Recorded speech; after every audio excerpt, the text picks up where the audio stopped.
Please sit. Are you feeling okay?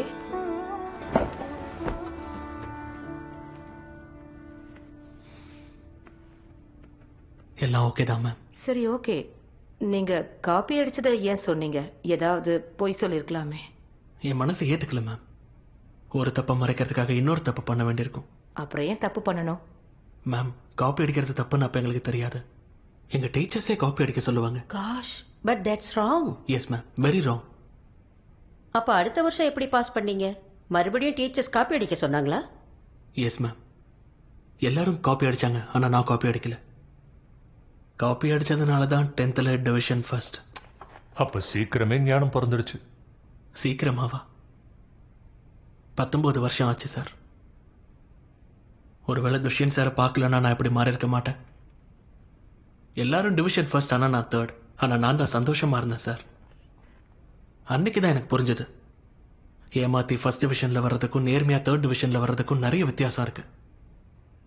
Teachers helping cheat, that's appalling. Ma'am, எங்க பிரின்சிபலை பொறுத்த வரைக்கும் அதுதான் பழக்கம் வழக்கம்னு சொல்லுவாரு.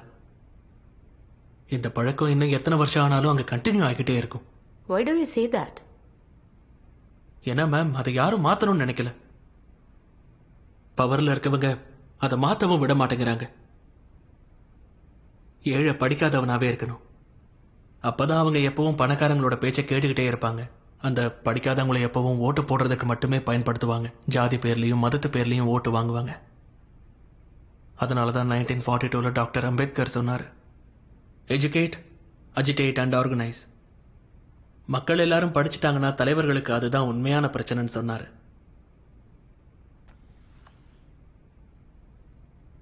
Mr. Manoj, I think you are in the wrong chamber. With such provocative statements, you should aim for a career in politics. Sorry sir, அந்த ப்ரொவோகேட்டிவ் அதுக்கு என்ன அர்த்தம் ஹிந்தியில் சொல்ல முடியுமா? உங்க பேச்செல்லாம் பெருசு பெருசா இருக்கு, ஆனா ஒரு சிம்பிள் இங்கிலீஷ் புரியலங்கிறீங்க. I don't think you fit in here. No sir, I do fit. Really? Yes sir. How? ஏன்னா லாங்குவேஜ்ங்கிறது மீடியம் தானே sir. That's just an excuse for you to cover your weakness. No sir. Mr. Sharma, you said you fit. Now convince me you fit.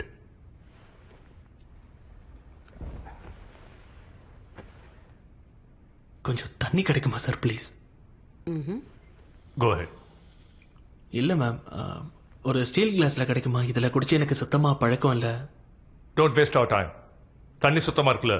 Yes sir. எடுத்து குடி. கிளாஸ்ல என்ன வித்தியாசம் இருக்கு? நானும் அதான் சார் சொல்ல வரேன். தண்ணி சுத்தமாக இருந்தால் போதுமே, ஸ்டீலோ கிளாஸோ வித்தியாசப்படுத்த போகிறது இல்லையே. அதே மாதிரி ஆஃபீஸர் சுத்தமாக இருக்கணும், எந்த மொழியாக இருந்தால் என்ன sir? That's just clever talk. We have a lot of IIM and IIT toppers. 12th fail ஆனவனை எதுக்கு செலக்ட் பண்ணோம்? கண்டிப்பாக அவங்க டாப்பர்ஸ் தான் சார். ஆனால் என்னோட அனுபவத்தை அவங்க பார்த்துருக்க மாட்டாங்க. கிராமத்து ஸ்கூலில் சீட்டிங்கை பார்த்துருக்க மாட்டாங்க. எனக்கு ஒரு வாய்ப்பு கொடுத்தீங்கன்னா சத்தியமாக சொல்கிறேன், மொத்த ஸ்டேட்லேயும் சீட்டிங்கே இல்லாமல் பண்ணுவேன் சார். ஒரு ரிக்ஷாக்காரன் மேலே தப்பான கேஸ் போட மாட்டாங்க. ஊழல் பண்ணுறவங்க தப்பிக்க மாட்டாங்க. I will do better then them sir. Really? Yes sir. You really feel a 12th fail is better than an IIT topper? Maybe not better sir, but I am more deserving. ஏன்னா நான் நேர்மையானவன் sir. How can you say that? I think you're delusional. Mount எவரெஸ்ட்டை first ஏறினது யாருன்னு கேட்டா sir Edmund ஹில்ரின்னு சொல்லுவாங்க. எல்லாரும் அவர் போட்டோவை பார்த்துருக்காங்க. ஆனா அங்கிரீட்டா தான் ஆக்சிஜன் சப்போர்ட்டே இல்லாம ஃபர்ஸ்ட் எவரெஸ்ட்டை ஏறினது. நான் அவர் போட்டோவை பார்த்துருக்கேன் சார். நான் என்ன சொல்ல வரேன்னா, என்னோட பார்வையில் அவரது தான் மிகப்பெரிய சாதனை. நான் கூட இந்த இடத்துக்கு ஆக்சிஜன் சப்போர்ட்டே இல்லாம வந்திருக்கேன், வெறும் காலோட. Mr. Sharma, let me tell you one last thing. If Sir Edmund Hillary had not found the way, your Sherpa would have never reached the peak. Anyways, I'm done with you. Anyone else? உங்களுக்கு இது எத்தனாவது attempt? Last attempt madam. ஒருவேளை இதுல நீங்க select ஆகலன்னா? ஒன்றும் பிரச்சனை இல்லை ma'am. தோல்வி என்பது எனக்கு இல்லை, போராட்டமே என் எல்லை. என் லட்சியத்தை அடையிற வரைக்கும் நான் ஓய மாட்டேன் மேம். இது உங்களோட லாஸ்ட் அட்டெம்ப்ட். இதுக்கப்புறமும் எப்படி போராடுவீங்க? ஐபிஎஸ் ஆகணுங்கிறது என் லட்சியம் இல்லை மேம். என் நாட்டை சுத்தம் பண்ணுங்கிறது தான் என் லட்சியம். ஒருவேளை நான் இதில் செலக்ட் ஆகலைன்னா என் கிராமத்துக்கு போய் டீச்சர் ஆகி காப்பி அடிக்கிறது தப்புன்னு பசங்களுக்கு சொல்லிக் கொடுப்பேன். சின்ன வயசுலேயே நேர்மையை கற்றுக்கிட்டாங்கன்னா அவங்க சீட்டிங் பண்ண மாட்டாங்க மேம். அதாவது ஒரு வாட்டி என் வீட்டில் கரண்ட் இல்லாதப்போ ஸ்ட்ரீட் லைட்டில் உட்காந்து நான் ஒரு விஷயத்தை படித்தேன். என்னன்னா, if I cannot be the sun that lights up the earth, if I cannot be the sun that shines upon the earth, I can still be a lamp and light up my street. Good. Be a lamp. You may go now. Thank you, sir. Thank you, ma'am. Thank you, ma'am.